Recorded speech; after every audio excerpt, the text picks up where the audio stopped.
part 6 of our 6-week series, so last one series called Burned. And the reason we're doing this series is because the reality is that every one of us has been burned in some way.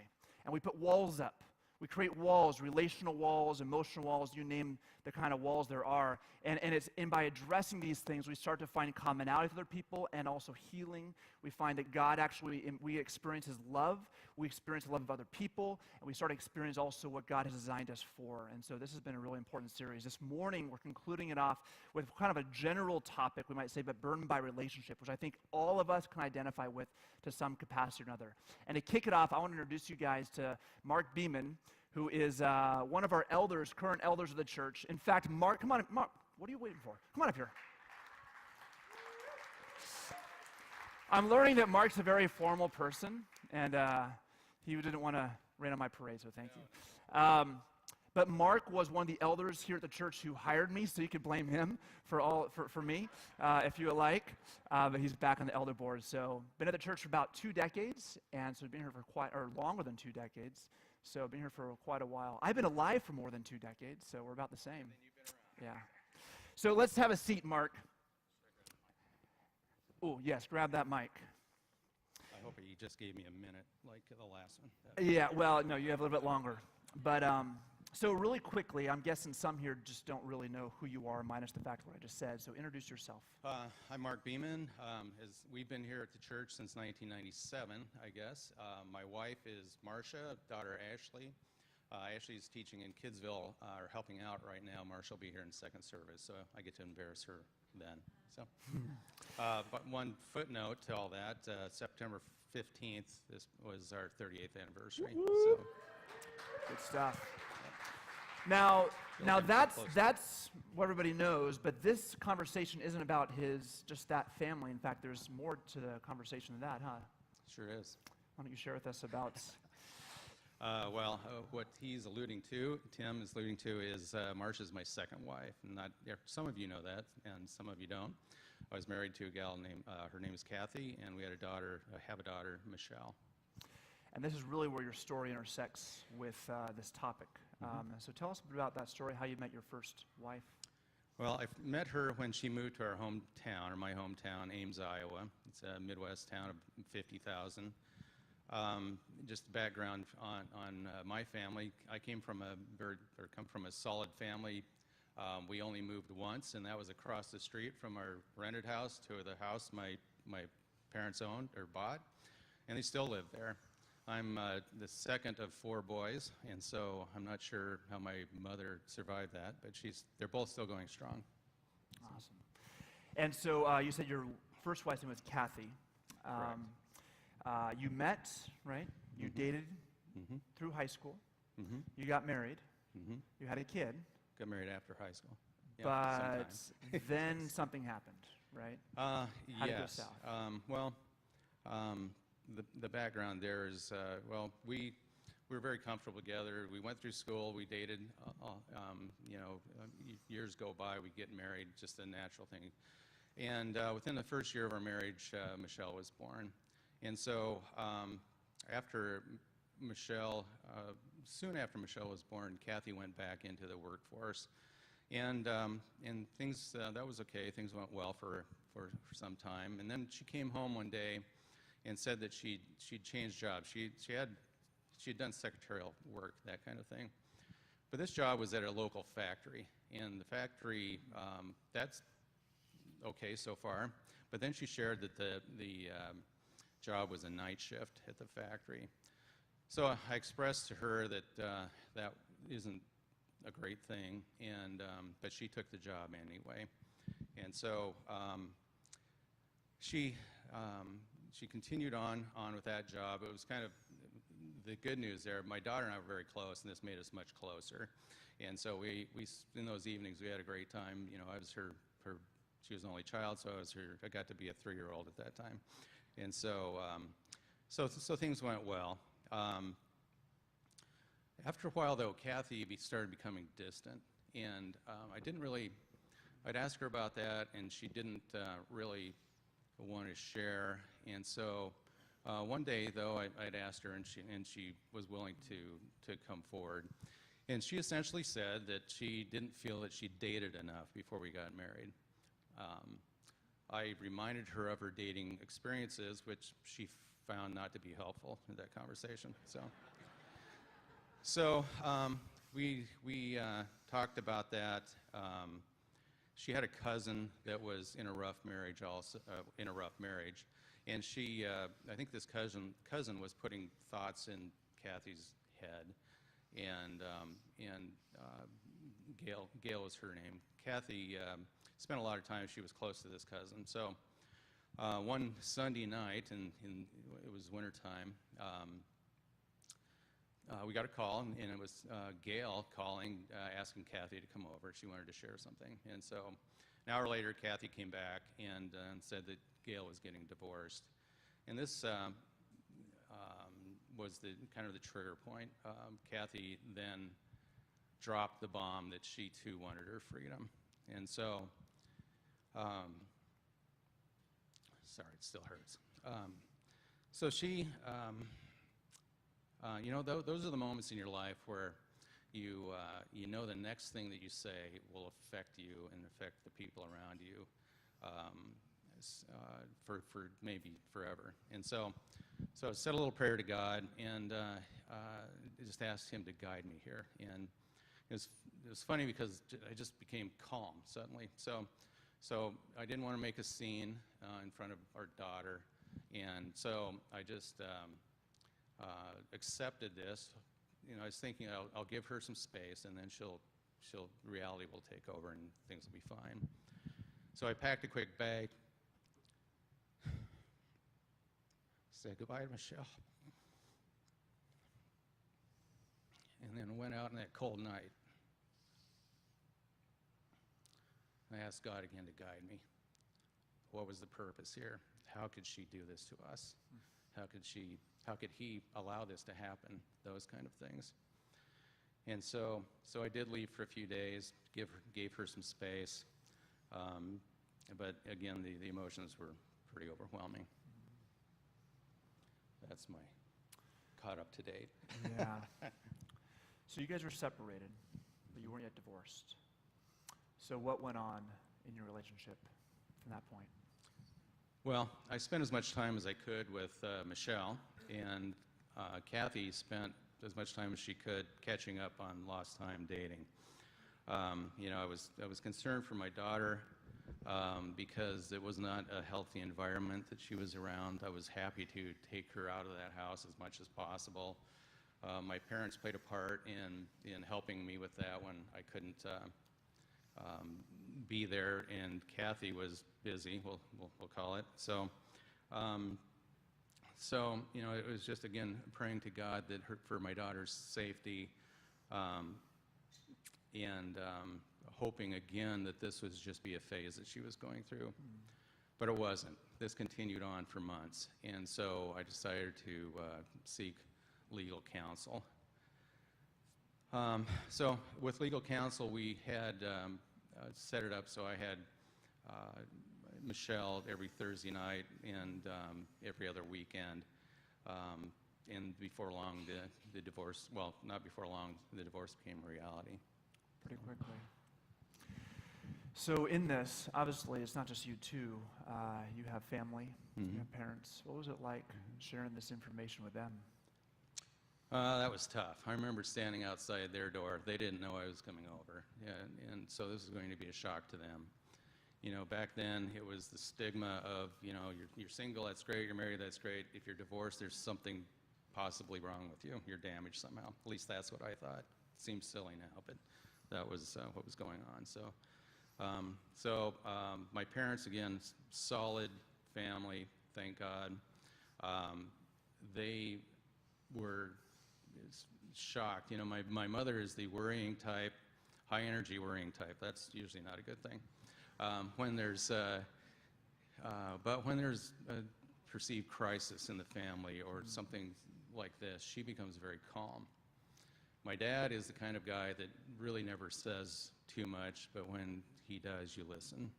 And so, they shared their thoughts and that kind of thing, and essentially grieved with me because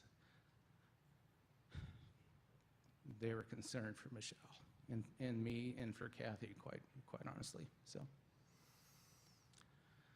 So I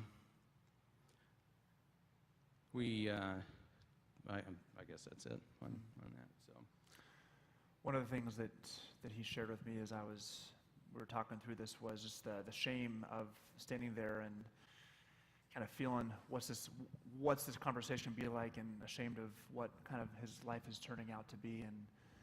And I thought, man, that's a real, I think we've all felt shame in some way. yeah, there was shame, there was embarrassment, there was disappointment, I was crushed, all of the emotions that I think we'd all go through. So then tell us a little bit, what was the divorce process like? Well, the divorce was amicable. We even shared the same lawyer, which I wouldn't recommend. But for the lawyers in the room, they'll talk to me later. But it went fine. And so we set up visitation. We just kept the visitation we had. She took her name back, things like that. And what took years to really develop was over in 30 days. But that's just the divorce. Now there's the real life reality of the situation. Kathy was dating, and I knew she was dating, and that continued. But after a while, she became serious about a guy, and she told me that they were going to get married. And okay, so far so good.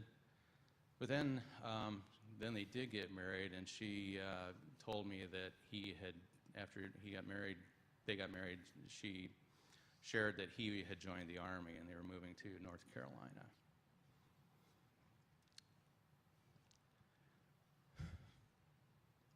Divorce is a terrible thing.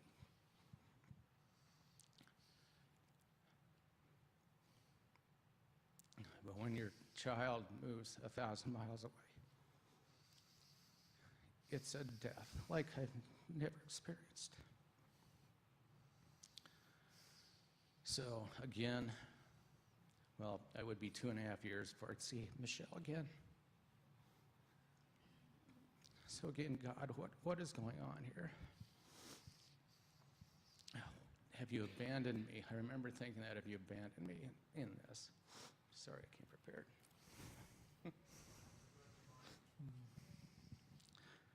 What could possibly be the purpose in this? And I have to admit that I had a lot of guilt. What did I do that caused this situation? Guilt for my daughter that now she had to grow up in a broken home. And this led to actually nightmares. And so for years and years and years, I'd tell you how many, but then I'd have to say I'm 84 years old. I was doing the math. But in that experience, I remember saying, God, please take these nightmares away. God, please take this guilt away. But then one night, I really got on my knees and asked him to accept me as the broken person that I am and to relieve me from this terrible guilt and these terrible nightmares. And I have to say, since then, those have gone away. He gave me permission to forgive myself, I think. So I guess that's it. Our God will listen to us, but I think He's waiting for the right time to listen to us. We have to be on our knees and broken for Him to help us. Wow.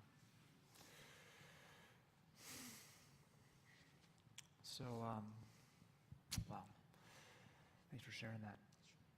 Have you interacted with Kathy since then, and how's that looked? Well, life moves on. So, and I'd like to say everyone in this story are Christians and are walking with God. Kathy has had her struggles. She went through her third marriage and has a long-term live-in situation now. Our daughter is fantastic. We're close. She's close to Marcia. Michelle and Ashley are like the sisters that they are, and so it's a great family situation. And we see Michelle often.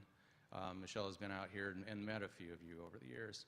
She is married to a wonderful Christian man, and he's about 6'4", so they've introduced height into the gene pool, and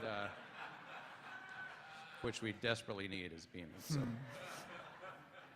But the relationship between Kathy and my wife has didn't start out great, but now it's fine. We've been to graduations together. We've been to weddings together. We've been to one funeral together, and so I'm very thankful how things worked out. So in closing, anything else you want to share? Something that you learned, that God taught you through this whole process?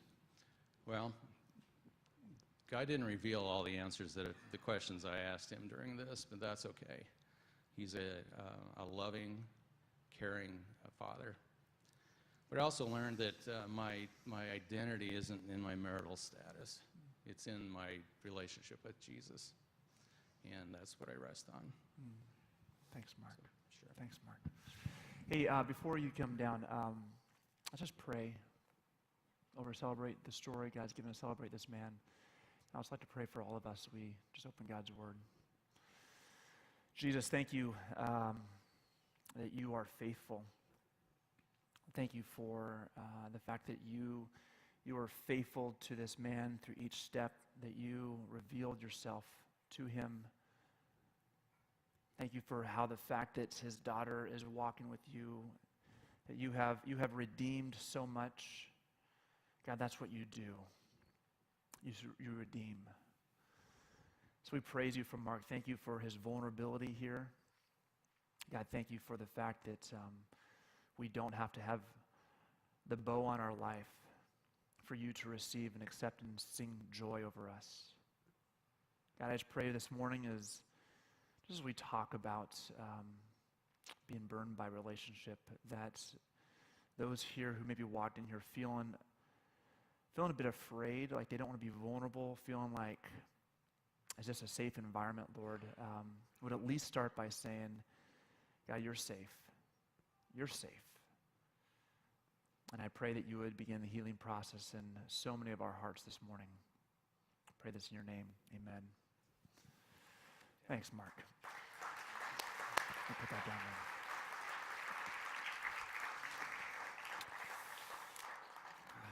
So good. Thanks, Mark. Wow. Let me just begin by saying my goal this morning from this point forward isn't to just focus on marriage. It's not a marriage conversation. This is a relationship conversation. That's one dynamic in which relational burning happens, but we experience in so many ways. And I'm guessing that some of you relate to that and find parts of your story in Mark's story also, but others of you may not necessarily. And so what I want to do is I want to just say this, is that Mark was very vulnerable up here sharing that with you. And whenever you're vulnerable, you kind of put yourself on the line. And that's what relationships are all about, right? Where you share something, perhaps a disturbing truth, perhaps just a truth in general, and you give the other person some permission to really do some damage with that. Like when you give them that kind of information, then you are saying, I recognize that you can actually do some damage with this to me. And that's what vulnerability is. And many of you in here have experienced somebody who hasn't handled that information well with you, where they used something against you, or they turned on you, or they wasn't faithful with that. And it's left you not just bitter and hurt, but also a bit more concerned about opening yourself up to somebody else again, perhaps in a marriage situation or just relationships. Maybe it's in a church environment. I don't know. And so what I want to do this morning is I want to just say that God is for you being in relationship. That is what the cross is about, relationship with him, but also relationship with each other. And he knows and gets the fact that sin just destroys that relationship with each other and with him. And he wants to come and redeem that. He wants to come and speak into that. He wants to come and let his death, burial, and resurrection be sufficient for that. And I was thinking about about these relationships we're designed for. It really designed for someone to know us and us to be known. And really, I put some in your handouts. You want to pull that out, it'd be a good time, but there's a chart. I didn't bring mine up here with me. I don't think I did. But there's a chart on the front of it, kind of a relationship cycle and how things flow. And when you walk into an environment, there is a kind of a wall up. There's a superficiality to you in the relationship with everybody else. And you are wondering, how much do I share? What do I open up to? And then you start getting to know people, but then you come to a place of vulnerability where you actually kind of share that maybe disturbing truth. You let them know a bit about who you are on the inside. And there's two directions that can go. They'll either accept you or reject you. Accept you with that or reject you with that. And then depending how that responds, and that opens up to more discord and opening yourself up to be known. And if we feel accepted along the way, then there's a place where we get to experience what's called the Hesed, or the deep love of God. And that's really where the transformation happens. That's where growth in Jesus happens. That's where patience starts to grow. That's where sinful strongholds begin to get beaten down in our lives. And we start to find some freedom because we experience. It's not that God's love is enough. We experience His love in a tangible way with somebody else. And but it really is in that aspect of that vulnerable moment in which you say, I'm gonna give to you some information about me that you can actually do some damage with, that you can actually do something with. And so what I want to do this morning is really challenge you in two ways. And I put it in the statement at the bottom of that chart there. I want to challenge you to risk being vulnerable. Because I think God is always challenging us into risking being vulnerable. And then also to become the kind of person others are safe to be vulnerable with. So it's a two-way street on this. Vulnerability with unsafe people is not a smart move. Vulnerability with people who are safe, it's in there you find the life. And God is drawing us. In fact, one of the things He wants for this group of people, they're an expression in which there's a safe place, which is why understanding, hey, if you feel lost, if you feel broken, if you feel like, man, I'm coming here, I'm a little messed up, guess what? You're in a room of messed up people. You're in a room of messed up people. If you've got skeletons in your closet, we probably have more, okay? And so part of it, though, is we're not very good at relationship. We're not very good at being a safe person at times, and we're also not very good about being vulnerable. In fact, let me just give you this little scenario this morning. We're sitting in the back praying as staff members and worship team, and I'm just feeling in my own self like I just don't want to be here this morning. I'm feeling very insecure. I'm feeling just a whole bunch of emotion in that moment. And people say, hey, anyone prayer? And I said, no, I'm not saying this. That was just me about 30 minutes ago, thinking about what I'm going to say, thinking about the events of my week, thinking about just the emotional state I'm in. And I just was like, I just don't want to be here right now. But then I had to start thinking, okay, but wait a minute. I need somebody to know this about me. I need someone to pray with me. So I said, Randy, I just need you to know.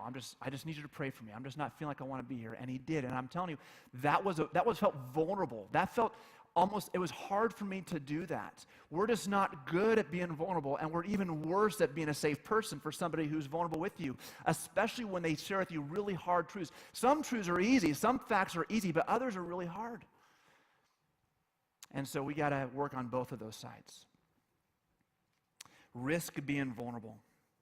And vulnerability is not about just sharing your opinion. We're all happy to share our opinions, right? It's about sharing the feelings behind those opinions, about sharing kind of the things that are causing you to feel insecure, the feelings of fear, the feelings of doubt, the questions you have, just where you live your life. And a lot of times our opinions are the iceberg part where those live and are birthed from, but what's going on underneath, that's the area we're protecting in so many ways. And so I want to just challenge us this morning to be vulnerable, and that's where I think life groups are so important. Now, there's a lot of ways you can open up to people. And if you don't have one, and some of you, I've talked to families in here, couples who aren't getting involved in relationship with other people because their marriage perhaps has been, and literally their marriage was in tension, and they didn't want other people to know about that. And so as long as nobody's knowing about it, they're not actually growing through it. It's too bad. I feel it's too bad that for For so many of us, the only safe place we can go is to a counselor who promises they'll never divulge his information to somebody else, who's bound by law, right? Why is that the case? I would pray that this would be a safe environment for people to come and get open and share about who they are, but it takes some risk to be vulnerable. And some of you even here this morning are walking in this room thinking that you are being judged just by walking in here, and I want to just hopefully dispel some of that this morning. But really what I want to focus on for this time, because this is the most important part, is what does a safe person look like? What qualities does a safe person have? And what I want to do is I want to listen in on a conversation between Jesus and some people in this dinner party that took place, in which somebody walked in who wasn't invited and really put themselves out there. They were very vulnerable with what was going on. And in that scenario, you got two very different responses. I want to look at those responses and highlight really what Jesus does and what a safe person looks like. So, with that said, turn to Luke chapter 7. If you have your Bibles, Luke chapter 7, which is the third of the four Gospels in the New Testament. If you don't have a Bible or just can't find it, that's okay. We'll have the verses on the screen for you. But Jesus has been doing his ministry stuff. The end of the day comes along and somebody invites him to their house. And here we pick up in verse 36. One of the Pharisees asked him to eat with him, and he went to the Pharisee's house and reclined at the table. Now, a Pharisee would be like a pastor or a priest of that day, somebody who just maybe there's some disconnect here, but somebody that others would look to for moral guidance, or as someone who's actually walking the walk that God would want to be walked in the world. That's a Pharisee. And behold, a woman of the city who was a sinner, when she learned that he was reclining at table in the Pharisee's house, brought an alabaster flask of ointment. Now that's the moment of vulnerability right there. Because you'll notice she was a sinner walking into a Pharisee's house, and in that day, in that environment, that was something that you just wouldn't do. You want to do, because Pharisees, while they walked the walk, you might say, also knew they walked the walk and knew that you didn't walk the walk, and make sure that you knew that you didn't. And the fact that they have to clarify here, in real fact, hey George, are you back there? Just really quick. Hey, can we turn me down just a slight bit? I'm just getting my own distractions from my own. I don't like my voice. Anybody here not like their voice? Yeah, I hate my voice. So if I hear it, then I'm like, oh my goodness, I feel sorry for you. So, but that was the moment of vulnerability for this in this scene right here, where she put herself out there, goes into a hostile environment, and really just, hey guys, here I am, a sinful person. And I know you've all got thoughts about me. And I think many of you walked in here with the same thought. Hey, just coming into a church building is a vulnerable step. You just showing up this morning is a step of vulnerability. Because I've actually talked to people who said, I feel like I'm going to get burned up by God if I walk into a church because of the way I've lived my life. And if that is in any way, shape who you are, I want to say kudos for you for walking in here. That was a big step. And I want you to know that this will be a safe place for you to walk into. So she walks in, and this person is identified in verse 37 as a sinner.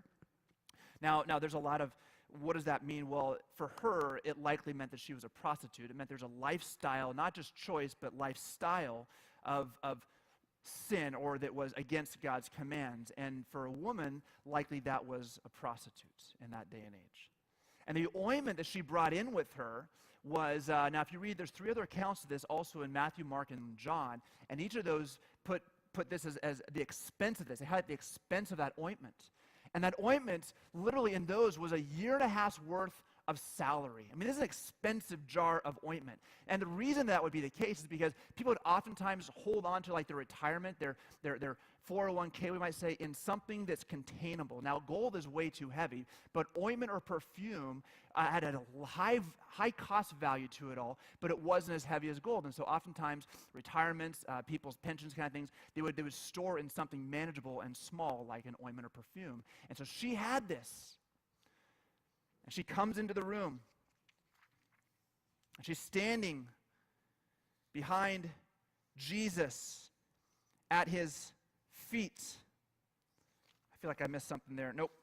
Behind Jesus at his feet. And it says that she is weeping And literally the word there is like raining tears down, raining tears. This is not just some like, Hollywood, let's get you to cry so we can have this great scene. This is just an uncontrollable breakdown when she walks in the room. Tears are flowing out. She began to wet his feet with her tears and wipe them with her hair. Now, in order to do that, her hair had to be undone. And in that culture, a woman bringing her hair down like that, uncovered, hair out, was a complete no-no. There's only 3 reasons why a woman would let her hair down in public. One was because with her husband, in front of her husband. Second was because she's with the girls, we might say, her mom or her daughters in a non-public place. And the third is because she's a prostitute. When a woman let her hair down like that, it said, I'm open for business. She walks in here as a sinner. She lets her hair down because she's now, I think, for her, she comes in there with this ointment wanting to anoint his feet to express gratitude. But when she walks in, she is overcome with so much emotion from the feeling of what Jesus has done for her that day or heard from him or whatnot, that she just breaks down. And she then adds to her plan, okay, I want to wet his feet. I want to wash his feet. She lets her hair out and starts wiping them with her hair. Now that's a big deal because she also kisses and anoints them. Now, when the Pharisee who had invited him saw this, he said to himself, if this man were a prophet, he would have known who and what sort of man or woman this is and who touched him, for she is a sinner. She's a prostitute. Now, I love what Jesus does next, because he speaks to Simon, and he doesn't necessarily call him out, but he calls him out by showing that he is a prophet by knowing what Simon's thinking. He knows what's going on in Simon's heart. And he says, Simon, let me just make a point to you real quick. He says, Simon, I have something to say to you. And he says, say it, teacher. And so, real note, if Jesus ever says, do you have something to say to you? Here's a story. Just brace yourself, because he's going to tell you a story about you. And so, just FYI. A certain moneylender had 2 debtors. One owed 500 denarii and the other 50. When they could not pay, he canceled the debt of both. Now, which of them will love him more? Well, Simon answered, the one, I suppose, for whom he canceled the larger debt. And he said to him, you have judged rightly. Then he turned toward the woman, and he said to Simon, do you see this woman? I entered your house. You gave me no water for my feet, but she has wet my feet with her tears and wiped them with her hair. Now, really quickly on that, the streets aren't a clean place in those days. There's poop on the ground from donkeys. There's, people take their waste, they throw it outside their house in the streets. When you walk in the streets back in the 1st century, your feet just get dusty. They got stinky. They got dirty. There was little poop inside of your toes. I mean, it was nasty. And the lowest of the low servant would then wash the feet, because that's only what the lowest low would do, right? And who would want a dirty feet in the house? But Simon did none of that. This woman is on the ground, not just close to his feet, but washing these dirty, stinky feet that have been walking over all kinds of stuff all day long with her hair and kissing them. He said, you didn't wash my feet, but she wet my feet with her tears and wiped them with her hair. You gave me no kiss, but from the time I came in, she has not ceased to kiss my feet. I mean, think about, kiss the feet. You did not anoint my head with oil, but she has anointed my feet with ointment. Therefore I tell you, her sins, which are many, are forgiven, for she loved much, but he who is forgiven little loves little. Now, he's not saying that she was forgiven because of what she did. He's saying that she's doing this because of the deep forgiveness she's experienced. What you see in this, you see 2 very different responses, right? 2 very different responses. One, sitting back and evaluating, judging, rejecting. The other one, accepting. In fact, to put that little thing on the screen, she was vulnerable, rejected by Simon, accepted by Jesus, and this then As we move down that, now obviously it's not all shown in here, but this is now the unbroken chain toward you starting to experience the love of who God is, the love of somebody else, and walking in that. That's a really important experience to have, place to get to. Jesus validated her value, and the others questioned it. He invited her to be known and to be loved. And here's the things what I want to talk about. Just 2 observations from this, because I can go on to like 50. But I just thought just 2 observations I think are so important for us about what it looked like for Jesus to communicate to her that he was a safe person. Number 1, her foolishness or their foolishness isn't publicized. Jesus did not publicize her foolishness. A safe person doesn't publicize other people's foolishness. They just don't. The Pharisee here couldn't see past the poor choices she had made. And even though he just thought it in his mind, this was what the common conversation was in the street. This is the common conversation that would have happened after that night had gone on. Did you see that woman walking? What was she thinking? She's a sinner. Look at all the bad choices. She had made a lot of foolish decisions. And he was fixated on the foolishness of her. And it wasn't just that he had to say it. People knew by his posture he was publicizing her foolishness. See who walked in that door? Oof. I didn't say nothing, right? Well, no, clearly, but you're letting us all know. Body posture. I find that sometimes one of the things that gets us in trouble as just being a safe person is that our code of conduct is so high that we can't help but wince when we see somebody else's whose code of conduct doesn't quite match the same height. The Pharisee had the highest level of conduct that there was. They esteemed to that. They lived up to that. And so somebody else who couldn't, well, this is the standard I live up to. Why can't you do it? It's hard not to communicate to somebody that you fall far short when you put yourself as the standard. In the other Gospels I mentioned, there's 3 other Gospels that hit this account, Matthew, Mark, and John, and each of them point to the expense of the ointment, but also points to not just what the Pharisees' house, what the people did, but what the disciples said. So the disciples actually said, why is she wasting this expensive ointment on this? It could have been sold and given to the poor. What a foolish decision that was. I mean, have you ever been in that spot where you're trying to do something so good and someone says, you should have done this? You're like, well, shoot. There's this kind of a judgment on my decision with this. And Jesus stops there and says, guys, stop it. What she's done is beautiful. What she's done is incredibly beautiful. This is how some who love and trust God will act. Some of us will do it this way. I remember a time in which I was, let me just share with you about my own vulnerability, how I threw myself under the bus. I'm going to throw myself under the bus right now, but there was several years ago, I was not married yet. It was back right out of college, and I was dating someone, and she came from a very wealthy environment, a wealthy home. I remember one time we're just talking, and I said, hey, what are some of your biggest fears? And she got really honest. She goes, well, I'm afraid of being poor. And to my shame, I just said, well, your parents will never let that happen. Okay. Dumb fear to have, right?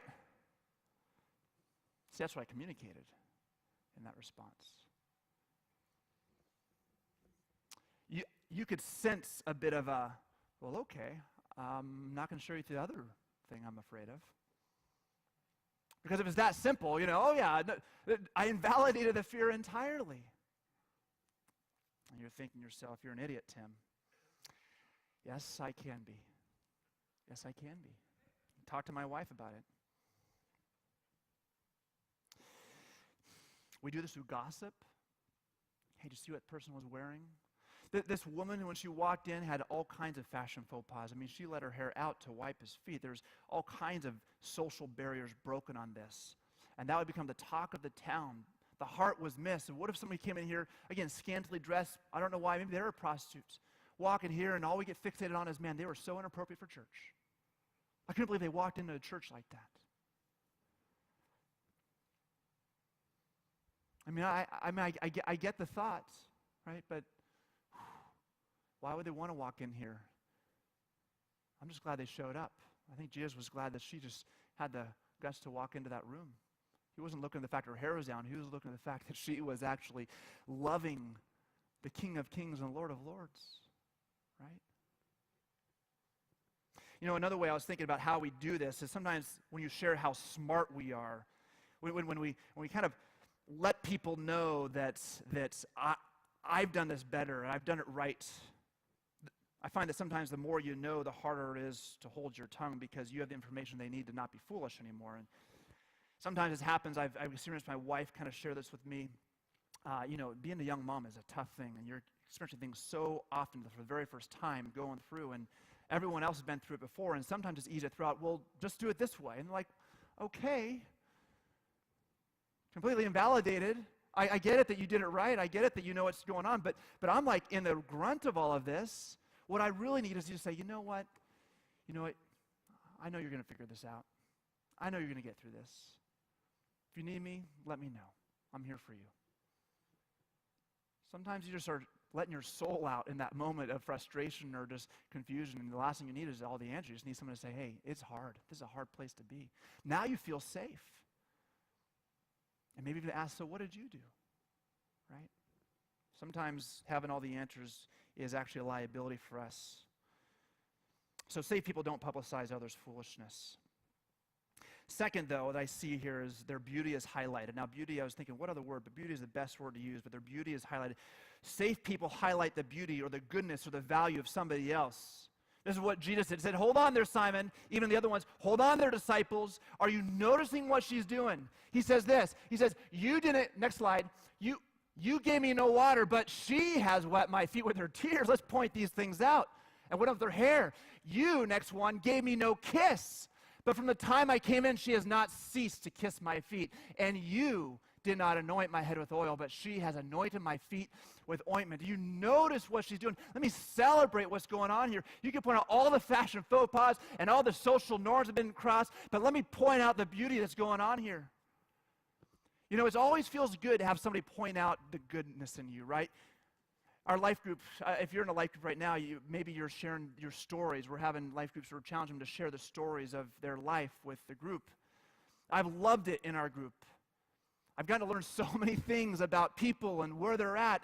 But the best part I find when I got to share and then what they did to me and what we get to do for them is the very end, take a moment to affirm them, affirm their story, and to say, let me tell you what I see about you. Let me tell you what I hear God doing you. Let me just tell you how valuable you are. I don't care who you are. That time can go on for hours and hours and hours, and you will never get bored if you're the one receiving it. And the more they say, the more they offer up, the more safe you feel in the future. The more solid you feel in that environment. Like, you know, these people can take some messy stuff of me, and they could find the good. Safe people highlight people's beauty. This is what Jesus, in fact, he's flipped the script, right? He showed them the other narrative, and sometimes just doing that is so important because you yourself, when you're caught, I don't think she saw her beauty, and he needed him to speak that. And she's listening. I think that just was, oh my goodness. Oh my goodness. Not only does he forgive, but man, look at, he even notices these things that I'm doing. We all got to have those things noticed enough. Let me just circle around real quickly because one of the places I think this is the hardest, can be the hardest to do, where it should be the easiest, but it can sometimes translate to not be as in our marriages. Let me just speak to that really quickly. Let me just ask you, spouses, husbands, wives, are your words bringing out the beauty of your spouse? Are you noticing the beauty in them? Because over the years, common themes, common aspects sometimes become too common to notice. And we stop speaking those into them. And it's fascinating how all of a sudden then those foolish things start to get highlighted a bit more. And we have to fight to not publicize the foolish things, but to highlight the beauty. And I love it how the scriptures make this a focal point of what Jesus did for us. In fact, Ephesians chapter 5, check this out. Speaking to husbands, but I think it also speaks to wives. Husbands, love your wives, just as Christ loved the church and gave himself up for her, to make her holy, cleansing her by the washing with water through the word. And the way the Message puts, which is the Message Bible, puts this on the last verse of this is awesome, I think. Christ's love makes the church whole. His words evoke her beauty. I think it nailed it, right? Jesus Christ, when he speaks, he is drawing out what you've been made for. I mean, no show of hands here, but I'm just going to speak, and I think you're all going to agree with me, that even when God convicts you, Jesus convicts you of sin, you almost feel built up with it too. Like there's something about, even in his confronting posture, that you feel a bit like, you feel built up also. He is about bringing out your beauty, bringing out the way he made you. And he made you incredible. He made you beautiful. His loves evoke her beauty. His words create beauty in us. And I so question those who've been married for 5 years, 5 months, 50 years. Just an introspective thought. Are your words evoking beauty, or are you publicizing foolishness? Are you creating beauty and speaking about the beauty of your spouse, or are you publicizing the foolishness of them? One of the things I've found, not always the case, but one of the things I've found is, given enough time, people start seeing their foolishness, but it's hard for us to sometimes see our beauty. People just need to know we're for them. That's what a safe person does. So, in closing, as the band comes forward, I want to invite you to risk being vulnerable with people in this church. Now, this is not just saying unequivocally, right? This is, hopefully you're choosing safe people. But how do you know they're safe? Well, are they publicizing other people's foolishness? They'll probably publicize yours. Are they celebrating other people's beauty? They'll probably celebrate yours. So let's both move toward being vulnerable. If you're not in a life group, get in a life group and open up to them. That's a choice, because our innate nature is to not, it is a risk that you take. It is to not share. Guys, being a lead pastor, it creates more barrier, because you don't want to share certain things because you look vulnerable, you look weak at those points, right? It's hard in this role as well. But it is a decision you make because you know that you need people to know who you are, or you're going to wither and die. And I want to challenge you to risk that vulnerability, and for all of us to pursue being the kind of people that others can be safe being vulnerable with. This morning, we have the opportunity to get to celebrate a meal that Jesus invited us into, which is really him saying, hey, this is a table that is safe to be at. No matter where you're at with me, it's safe to be at. If you had a crummy week, you're invited to my table with me. If you had a great week, you're invited to my table with me. If you're exploring me, you're invited to be here and explore, because what this table talks about and symbolizes is the fact that God went to extreme measures to show you mercy. That Jesus died on the cross because he wants to do everything he can to make sure that you know that you're accepted, and so that you would actually receive that forgiveness and acceptance from him. So this table is very powerful, very symbolic. And so we who are followers of Jesus Christ, this is reminding us that we are objects of mercy.